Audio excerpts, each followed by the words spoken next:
السلام عليكم ورحمة الله وبركاته.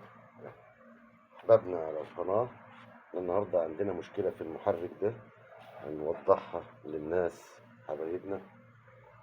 شايفين أنا باجي أشد أهو كده، كرانك ما بيتحركش معايا أي حركة، واقف. فطبعا احنا علشان نتلافى السبب أو العيب هنشوف إيه المشكلة، هنضطر نحل الوش ده ونشوف ليه الكرانك ما بيتحركش. يمكن يكون حاجة ده في البيبينة أو ده أو ده. ماشي يا جماعة.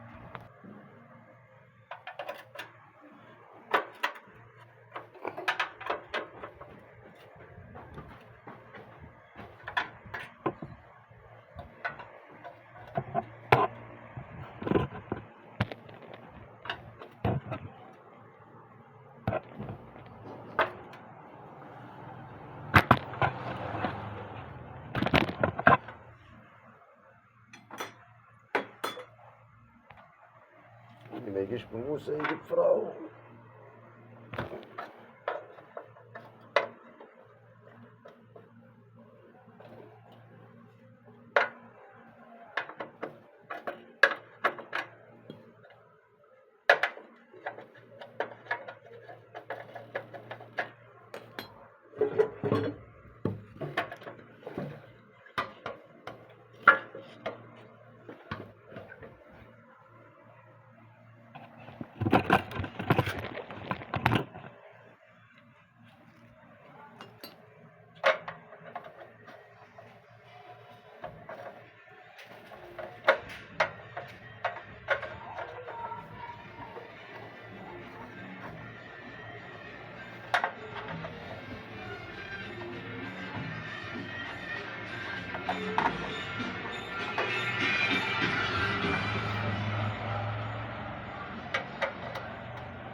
يا ساتر يا رب يا ساتر.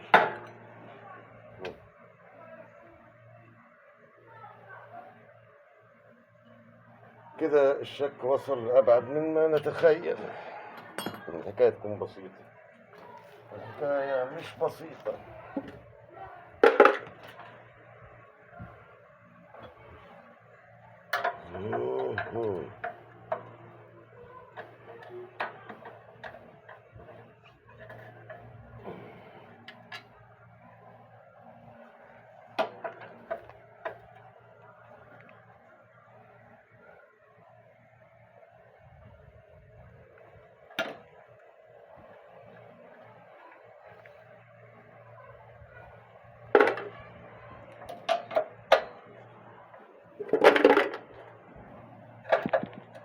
ماشي يا رجالة ماشي.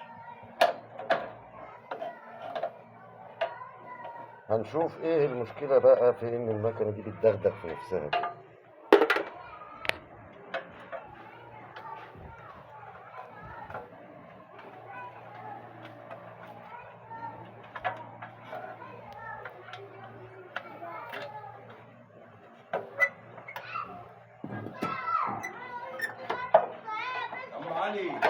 اتفضل يا حمادة، اتفضل يا حبيبي.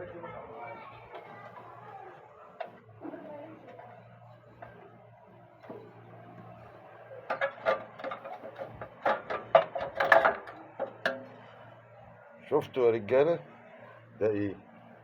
مسمار. شايفينه بايت فين؟ بايت فين؟ ده كان يعمل ايه في المغناطيس ويعمل ايه في قاعدة البوبينات.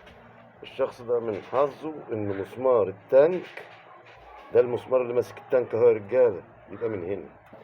حظ الشخص ده ان المسمار سقط هنا، ولما سقط هنا بات في مكان صعب شوية، المغناطيس لقطه. هنحاول بقدر الامكان ان احنا نخلعه منه. هنشوف كده ان شاء الله.